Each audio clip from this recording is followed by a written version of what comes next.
Okay, so in this video, I'm going to go over how to read a food label because what'll happen is patients will text me, a picture of a food and say, "Is this okay?" And then I'll ask them for a picture of the label, and they'll actually just send me the nutrition facts, which is not what I want. So I'm going to teach you how to do it, so you can go through and look at these with a little bit more of a critical eye. So let's not forget rule number one. And rule number one, if it comes in a box or package, it's probably junk food, and we should avoid it. So that'll take a lot of the guesswork out of it. But there are some exceptions that when you find a good food, you can read the label and figure out for yourself of whether or not that's a good food. Which, by the way, Honey Nut Cheerios, there is nothing healthy about these. Just FYI. So let's get into it. So let's look at this label. First off, let's look at the box itself. They're going to make some health claims on here. Yes, these are gluten-free. If they're using gluten-free oats, they are gluten-free, which I have my suspicions about. And then over here on the bottom, oh, I lied. That's not. I think that's a celiac disease label right there, like a celiac foundation label. Cool, whatever. They're gluten-free. Move on. It can help lower your cholesterol as part of a healthy diet. I immediately go, yeah, BS. Excess sugar, actually, your body will take excess sugar, actually turn it into triglycerides and cholesterol, and will cause it to raise it. And this stuff is packed full of sugar. So let's look at this. So here's the nutrition facts. Again, we don't want to spend a whole lot of time here. These are what we call your macros. So up here, it seems that the only thing the federal government really cares about is caloric intake. So they list out the caloric intake here. And if you've listened to my stuff long enough to know, I would not take health advice from the federal government. This is kind of a moot point at this point. If you're metabolically broken, the calorie in, calorie out model does not count. We've got to look at nutrition. So then they're going to go through and talk about fats and cholesterol and carbs and blah, blah, blah, blah, blah. So if you're on a macro diet, this stuff's important to us. But for our purposes and for our program, what's important over here is the ingredient list. So rule number one on the ingredient list is if it's a laundry list of ingredients, then we're going to want to skip whatever that food is. And I think this one applies. So if we have 3 or more ingredients, we've got to be really, really suspicious. And I did not take the time to count these, and I'm not going to do that while we're doing this video. But there's a lot of ingredients that go into this junk.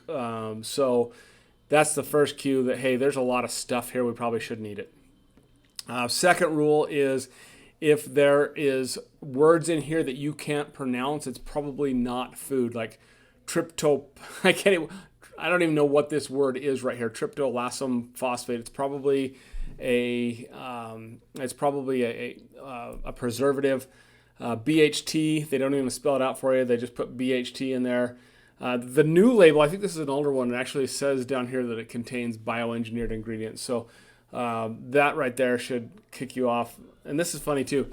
I just noticed this. Gluten-free, but it may contain wheat ingredients. So the Celiac Foundation down here may consider taking that off of the box. So let's look at the ingredients themselves. First ingredient, whole grain oats. Cluster, and then which is whole grain oats, brown sugar, soy protein, lentil sugar, natural flavors, molasses, rich starch, caramel. And they never close that parenthesis, which is, oh, there it is. Salt, calcium carbonate, baking soda, color added. Okay, what they use for the coloring. And then BHT, close parentheses.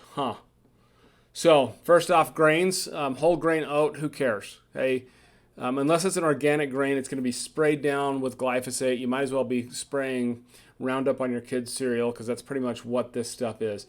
That's the first ingredient. Then they get into this cluster crap, which is more whole grain oats, and then brown sugar, which is sugar, soy protein, which bioengineered, again, soy protein is not really good protein. Lentils, sugar, corn syrup, another name for sugar, natural flavor, what the hell is even that? Molasses, sugar, rice starch, sugar, caramel, sugar, salt, sodium bicarb, baking soda, and color. That's just in the cluster. So they've mentioned sugar in that cluster like 5 different times.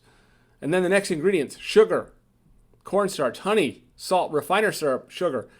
tryptolacim phosphate, rice bran, and or canola oil, more color added, natural flavor, and then more sugar. This is not food. Hey, this is, you're pretty much giving your children brownies for breakfast. That's pretty much what this stuff is. So anyway, again, the rules for this are, number one, if it comes in a package, let's just skip it. Number two, if the ingredient list is more than 3 ingredients long, we need to be really suspicious. Number three is if there's stuff in here that you can't pronounce, let's skip it. And then number four, watch out for sugar, watch out for canola and sugar and all of its names, and I'll provide you a list of the different names of sugar. And watch out for things like canola oil, seed oils, etc., because they're just inflammatory nightmares. So this stuff is not going to lower your cholesterol. Overconsumption of this will cause heart disease. That's my 2 cents, and that's how to read a label. We'll see you on the next video.